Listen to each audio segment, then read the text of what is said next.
Ущинск районы озис Александр Милехин букшир паром вылыдаш тыша петнытуя. Пассажир ясышчок тисны вичишвыны берег дорын, а такада букшир заправляйчис. Такада и кыз гымаптам.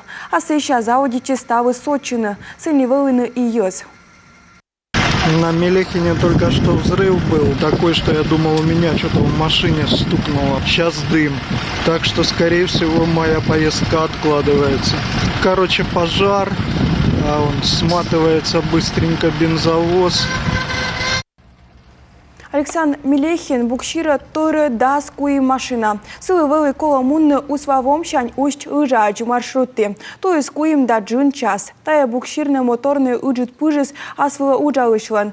Воджинджик миян канал локи предприниматель щетис интервью, кони вишталы смы откылным яс вавылын уджалына документ ясток. При перевозке паромами основная проблема – это 18 паромов, которые работают в Усинском районе под черным флагом. То есть нет ни лицензий пассажирских, не защищены тарифы на перевозку. Вот это вот основная проблема, на которую хотелось бы обратить внимание. Уджалыса Александр Милехин лицензия так туялась не погона яс. Коло сотыны мы эмыш и доймалом яс.